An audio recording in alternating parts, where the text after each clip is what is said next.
Hello, Tuni Kuki News Vezose na bon savin lem na vin Tunia hi separate administration hi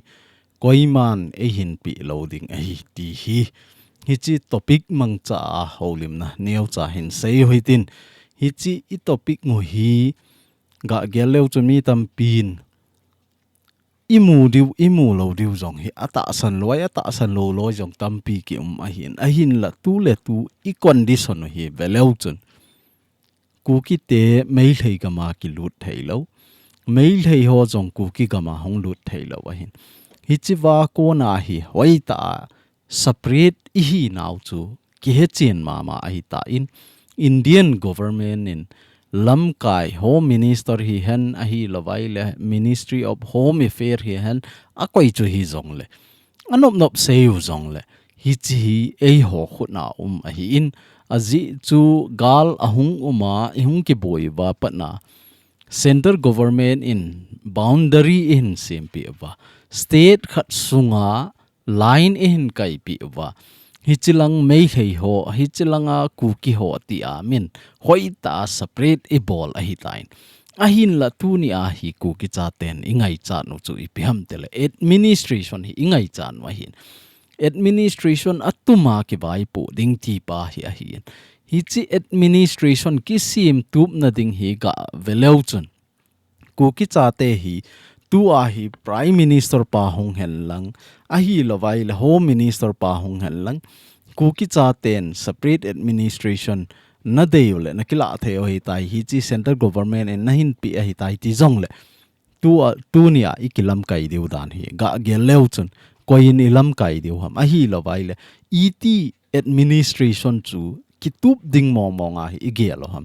hi chi a hi ja chu masanga pa na kana sai hi in pathinin Kuki cha te hi atuma ki vai pu thei tan ti a in sim tu ting le hi chi ting le chun hoita I hon atuma government ikisim tup dewa hi ahin la hi chi isim tup thei ne dewa chu thakhat na I hom angai tai CSO hi hen MLA hi hen a hi lawa hi le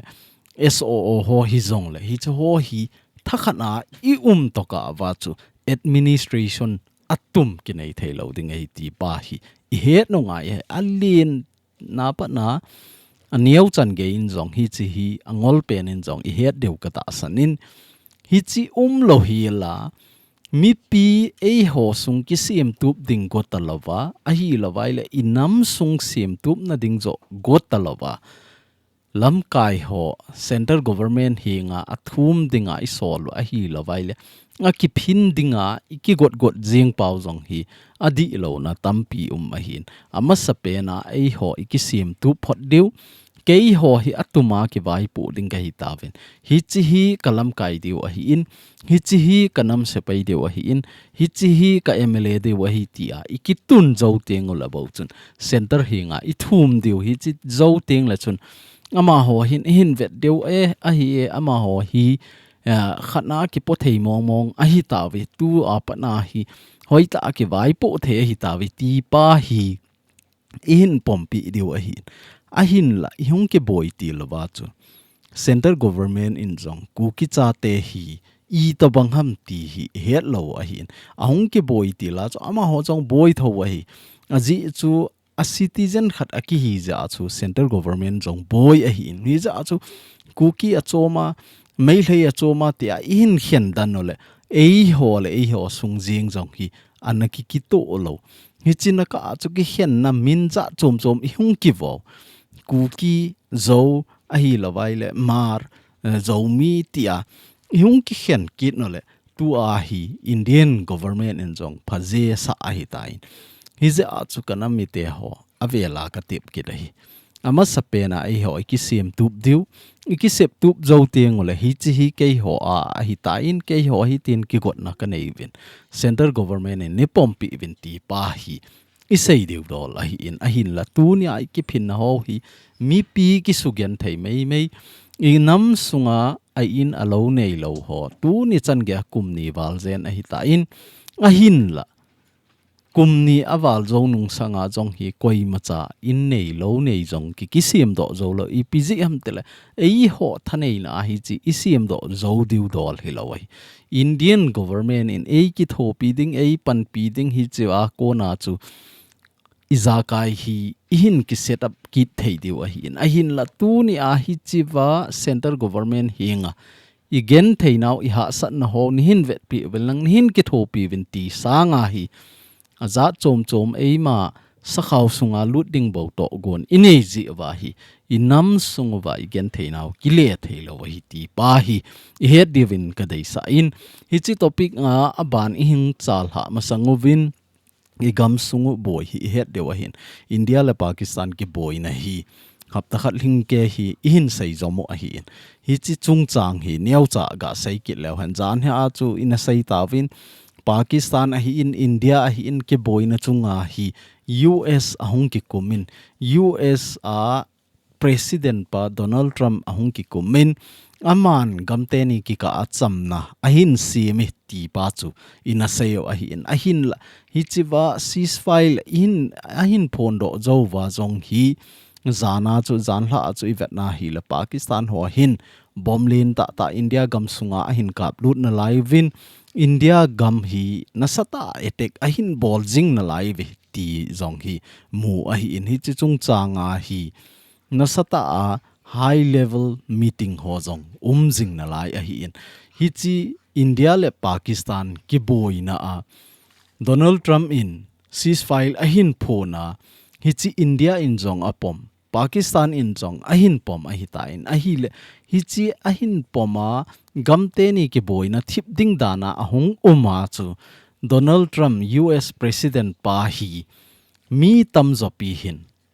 President of Peace ti chan gei zong hi amin vova India le Pakistan ke boyding himin nasata hung ke boyding la izan hum khatung ke boyding ti a hi nasata vel hi o hi in ahin la jan hi a hi chito bang ahin sei zowa India in zong nom ta accept a bola Pakistan in zong accept aga bol ho bang chu event nai le chun Donald Trump chu thil phata bol zong chu ahinai ahin la hi chi peace ahin bol zowa hi Nobel Prize Award ho pi ding dan ho chan ge jong hi min ho lim na na nei a hi ta in a hin la Pakistan hon hi chi ceasefire chu jana nei lo ta in India gam sunga hi bom na sata ahin kap lu no vin hi ta chu mun za chom chom civil area ho jong hi na sata target ahin bol jing na lai ve ti jong hi mu a hi tarik segi a patna ki boina ho a hi lawai le India in jong Pakistan gam sunga attack a bol na ho India in Operation Sindoor ti a launch ana bola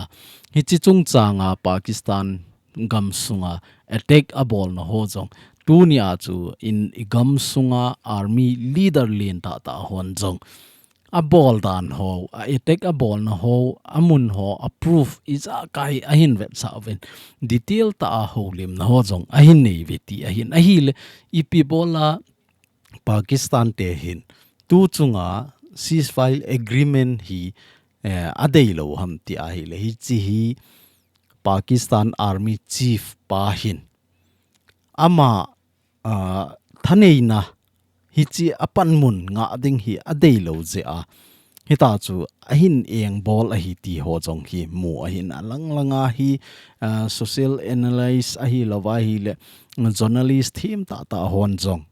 newspaper ho vela thu ahin so ho chu isima hi le chun hi chi hi Pakistan army chief hin agam sunga ku a koi nom kit je a hi chi to bang to gon ho hi aneya India le Pakistan ki chamding dei lawa hi chi India le Pakistan ki boy ka a hi president rule tai ma hi ama hin military ruler hei do na ding to gon ho hi anei jing je a hi chi to banga hi Pakistan in ceasefire ho hi jana nei lo ta attack ahin le bol kit a hi ti jong hi mo a hi in hi chi ho ji a hi tu a hi PM Modi Indian Prime Minister pa hin high level a meeting ana ko kit nin aji chu jan hi video in a sei na wa jong chu kan sei a hi ta in hi chi ceasefire hi etiam khana Pakistan in ahin nit lova Pakistan gam sunga ko na thing noi hon India gam sung attack a hin bol kit nge wa hi le India in act of war kila ding na sata a Pakistan gam sung hung ki bol ding hi ti a jong hi phone do na ananei sa a hi za chu hi chi chung chang ho a hi tu a hi modi in military langa security advisor ho hi in home minister hi in defense minister ho hi in chule army chief ho jo si jong hi ana ko homen hi ta chu high level meeting ho hi ananei win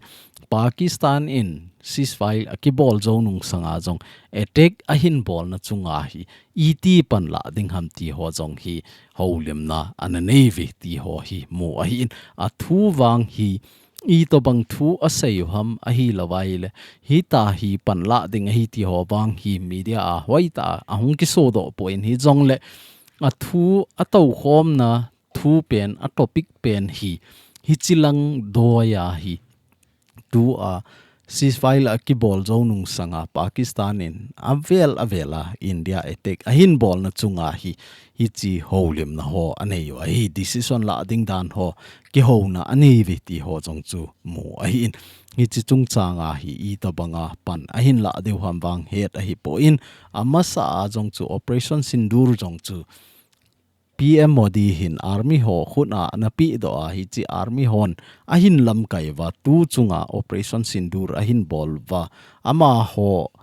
pan la na jala chu attack hung ki bol a hi in tu a jong hi meeting anei ki no wa high level a hi chi to bang to gon a hin nei vai le koi penin pan a hin la kit na I to banga Pakistan chunga hi to gon a hin nei diu ham ti wang hi het a hin ai poi ti jong hi mo a hi in chole tu chunga Pakistan le India ki do na chunga hi Pakistan in China made in China missile ho mangcha radar ho mangcha HQ90 ho mangcha a chu tu chung India do ding anagot a hin la hi chi pura a fail a hi tai iza kai I macha Indian drone hi hen Indian missile hi hen I macha detect anabol thailo Indian jet fighter galian lu jong le I macha analo thailo hi za chu India in Pakistan gam sung kilometer jani wal zen hungleng lut na bom ho jong anakhi hum a hi chi na chunga jong hi mun chom attack a bol na wa hi India in BrahMos missile hi kimang a hi ti jong hi phone do na ne wa hi ni chi BrahMos missile hi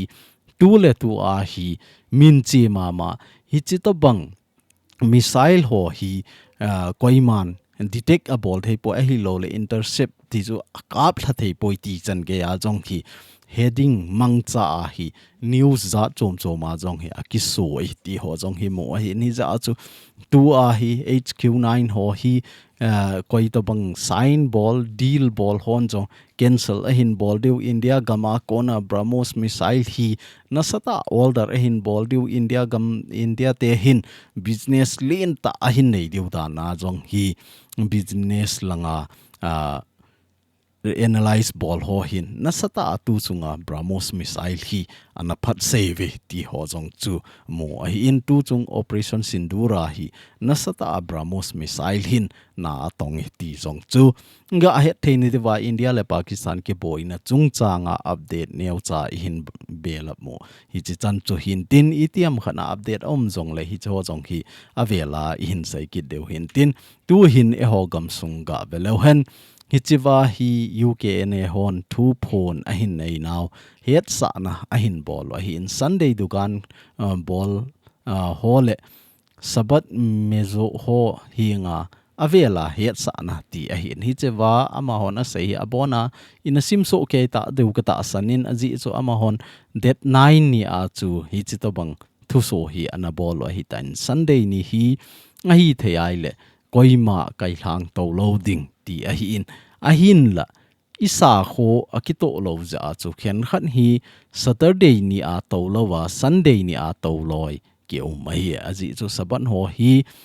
Saturday ya hi kichol lowa Sunday ya hi ato ke no hen ama ho dinga chu Monday ta bang a hi ta in hi za chu hi chi chance la mi khen khan in Sunday ni ajong hi sum call veina inei ziwa hi chito bang thu so ho hi hong ke bol hin adi ta sei dinga chu hi chito bang thu so ho hi UK and aso ding hi lovin inam sungwa CSO leader hon hoita aso di wa hi in aban le tu chunga hi chi UK and ho thu so ho hi kizil na ineva CSO hon jong imopu na ho iki he no angai hi chi I he lo je wa hi boy a hin kai hlang siam hon jong a hi thai le I kai hlang hi Sunday a hi mana chu mo kha jing ding a hi po in a ji chu I ho ki bang lo a hi za chu ho ki ba na ai ho ki bang lo a hi dung zu ya chu sabat hon a hi thai le Sunday a hi a to pi de wa hi in a hin la sabat lo ho jong hin sabat ho chance la na ne ya Sunday ni a sum call veina inei ho hi ivet na hi le chun ipathin ho to ki to lo hi in hi za cho a hi thei chana hi chi ho jong hi ki su tu mungai hi masanga pa na kana sei hi I system hi adi boy kati jing a hi tu a jong hi chi to bang hi CSO on alam kai ding CSO hon hi chi ho hi thu phone a bol de wa hin tu a hi inam lam kai ho join hi chi to bang thu so a hin bol ji hi kilom lo ta khat a hi hi za chu a hi thei chana hi chi ho jong hi ki kai hoina ki lam kai na ki vai hop na ho hi dan di ta ichi theina dewa hi system pa khat hi hoi ta ineva system dung zuya ichiu angai ti chu iga sai the hin tin chule jing ni hole hin COTU makai na noya hi consultative meeting kit ding a hi in hichiwa hi KNO UPF chule civil society a organization dang ho hi hen namlam kai leader ho zo si invite a hin bolovin a hi thei chana hi cho hi I ha bolo anga in akoi chu hi jong le tu a hi khat la khat ki het to lo je wa chu kilung set na a hi lo le ki to mo na hi jing a hi in hi chi kilung set na ki to mo na a thei lo na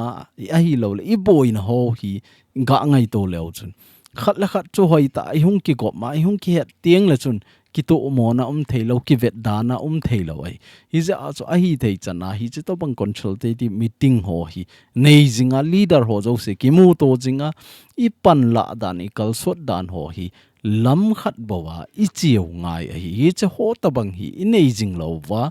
thakhat na kal I son thei lo vai le chun boy ding hi in hi za cho tu chunga jong hi COTU hon hos a hin bol wa det som le ni jing ni ho Monday 11 AM 10 AM le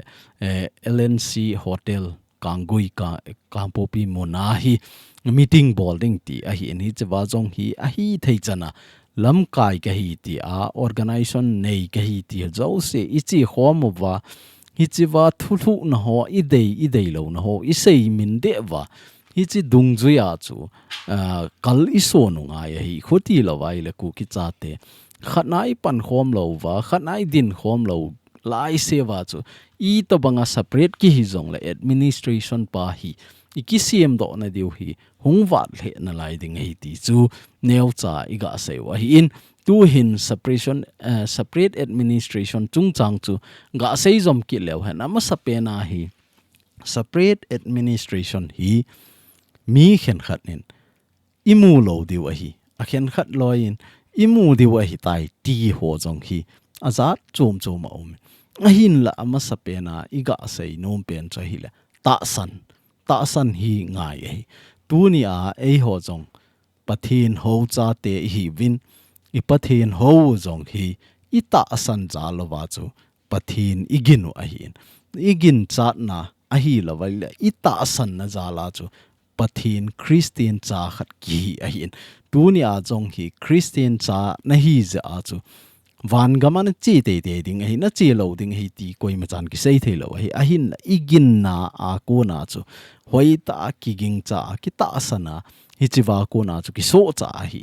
hi chi to banga chu tu ni a jong hi ku ki cha ten separate administration hi mong ding ka hi ve ti pa hi ta san na inei wa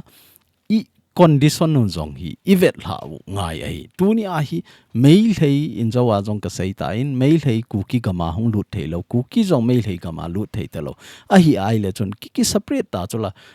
igam ki ta chola tu ni a zong hi a hi wanga awat pa hi ipiham til ei ho sunga hi khat kita san na hi lo khat ki lungsi na lo hi za hi keng khat na ki ding thei lo hi chi keng khat na hung din thei wa khat kita san na te hi hung uma hoi ta pan khom na hin la thei ting le chun administration chu ada cham lawa hung ding administration hin mu teng le separate la ki hi sa hi ting le separate administration chu imu de wai ti hi het thein de vai ga se wa hin ani na chu ita san ta wa hi le chun abana hi ipiham tile kisim ding in kisim ding tina ahin hichi separate administration chu ita san ta ahi le min ap dinga hi ita san deu helawai tuni a jong hi center government henga I tikit thuma ki thum hen lang ei ho sunga abai poding lo ei ho sunga ta san the lo ba hi le chun administration I thum pau hi kimulo ding central government in jong ap loading state government in jong ap loading hi chi hi in ikisiam ngai hi separate administration hi ei hon ikisiam diu hi chi ikisiam zo tiang la chun hi chi ne phone pi vin ti zo a hi ikiphin diu a hi ikiphin naw alampi hi di lo wai I lampi ho da no hi di thei lo hi iza chu mi pi ki sugen thei mei isum e pai ki sumang mei to banga hi hi ni za chu a hi thei ai le separate administration hi minei pi dinga I gelo hi chi ilha so upha no hi tai tu ni a hi ei hon ki sim tu muwa hi chi chu nei phone pi event ti lang zo a hi I sei de win kanam mi te ho avelen kain tem kinin athum na a chu a hi le system ki tup ta khat ki sim ngai inam sungu wa hi phung le chang a hi lo le u cha thisan khat ti ho hi ei ho chi da na hi u pa naw pa ti ho hi I ha seven hi che ho idal ha phan wa hi tai tu ni a hi system ki tup ta khat I sem deu Kuki hi vi ti wa hi le hi chela chu nang I pi tribe na hi ham nang hi hoi lai ho na hi ham nang hoi lai gam kai na him ti lowa Kuki hi la Kuki khana chu yum khom deu hi chi to bang system khat chu I sem tu mu wa tu ni a jong hi apom lo tam pi au me Kuki jong a hi la apom lo ho chu ga boy pi phat hinai lo hi tu ni a hi Kuki na hi ding ham na hi lo ding ham ti ngai lo hi tu ni a Kuki pom ho si thakhat I din no wa Kuki pom ho zo sin hoi ta vai I hop mu wa inam pi in choi san thei tiang ole tu ni anom lo zo sia hung lut de wa a hin hi chu ho chu hi ta lo wa ei ho le ei ho ki ka anom lo ki ka I boy jing wa le central government in ei ho chu etap deu ipi thei lo de wa hi za chu system ki tup ta I sim deu a pom zo sit hoi ta I pom wa rule khat na hung chi tiang ole a pom lo ho jong phat khat le igam sung wa hung chen vai le ada cham lo wa chu ei ho no ya tho de ei ho na ma tho ding ei tu ni a Mizoram gam jong hu example aga sai sau jab lo han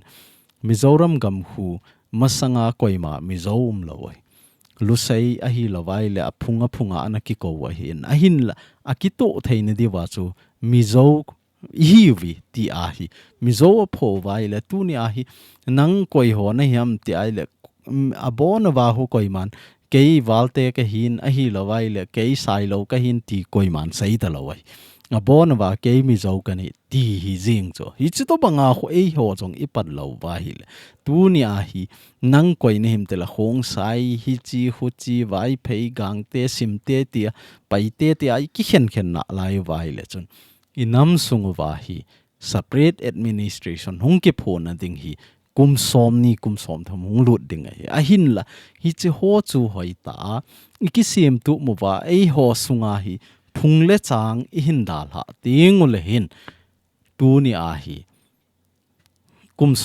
som thum lut ding pa chu kum thum ka ajong nom ta I mu de wa hi a hin la tu a hi kum ni lang a chi ta in ei ho sunga ilam hla da no adi lo je a hi chi chan ge gen theina I to wa kum ni zen hi in le lo nei lo wa chen na ding nei lo wa relief camp wa uma a hi lo la pho bu to banga chenga gu cha la cha dim se na ki kit na hi chi ho jong hi system o akitup lo je inam mi kha cha hong za ma hi le vai phei ho hong zam le vai phei ho bo wen avet pai te hong zam le pai te bo na vet tha do zam le tha do bo ki vet gang te zam le gang te bo na vet hi chi ho I bo lai se wa chu I boi de wa hi za chu a hi the ai le tu ni a hi Kuki CHATE separate administration ka dei ta ve ke ho atuma ki vai po ta ve ngi ti le se do government ki sim deu tu ni a relief ke ma ho zo si jong hi chi government chun center hi nga pan pi na thum pi ding hi chi ho jong chun ni gu cha gu lawa inam mi again thei a ha sa in a lo nei ta lo ho chu ti ka sot do thei ding ham a hi lo le ti pan kala ding ham ti a hi pan ila wa hi cho chu ki sim do de wei hi chi mei lei government chu bypass in bol thei tieng le separate administration cho ada chamlo wa imu de wei a hin la tu ni a hi separate administration ka david ya mei lei government na ko na sumi ki san wa mei lei government to ki job jing wa tu ni a gosem iti ham manipur board no ya education chi jing na lai I police ho jong manipur police hi jing na lai MLA nei ho jong MLA manipur MLA hi na lai organization CSO organization za chom inei ho jong manipur hi na lai hi chi ho chun ET separate administration imu thei diwam hi chi imu thei na diwa chu bypass I bolunga hi manipur hi bypass I bolwa government of Kukilen of government khat zo chu I bolwa government khat ikisim do wa ngi chi government dung chu ya chu Kuki CHATE ki vai po lo wa hil tu ni again thein ho hi sot pe hung lut ding kum som thong hung lut ding na lai hi chi zo zong le tu ni a relief ke ma ho zong hi kum som thum relief ke ma khanga na de wei a hin la apil thei deu relief ke ma ho zong tu ni a hi hausa bel thei loi movin a hi lawai le in mun kang a sa ding a hi lo le EMI tai ma sum neu cha pi a chaina le in mun nei ding dan dewa hi pata kisim loi jong tampi au movin hi chi ho jong hi a hi the a hi le I lam kai ho I mo ngan se lo de a hon jong I ki hin so theine ding I ngai to de wa hi aji chu lam kai hon jong a boi piu tampi a hi hi za chu ho jong thasi de do a government na ko na ni le cha ki san ding bo nga a I mo lo de wa hi ti pa hi kanam mi te ho kain tep no ma hi in tu ni a hi lam kai hi hen ami lam hi jong le lungel hi share to wa hi chi dung zu ya chu idin do phat wa hi tai idin lo wa manipur government hi bypass I bol got lo wa hi le chun inam sung wa separate administration kiti hi hung ha sading chule hi chi separate administration kiti pa hi tu ni Kuki CHATE igel wa hi state government in NP ding center government in NP ding dana hi igel ven hi chi hi masanga pana kana sei hi tai ni lungel khial thailo pa wang hi lungdon khat wang hi a hi tu ni chan ge a hi Kuki CHATE leader ding chu center in NP ding separate administration jong center in phone pe ding ti pa hi ikinep mobile le wang chu ikinep thon de wa hi koi ma chan en pe pon ti nang gen thei nang ha sat na chu koi ma chan nan ki thopi lo ding hi tu ni a Kuki CHATE boina chu Kuki CHATE solution iki ho lo ngai hi ti pa hi a chaina ka ga sei the tu ni Kuki news be zo se na chung win ka ki pa in na bon chawin pathin in phathei na bo jing taw hen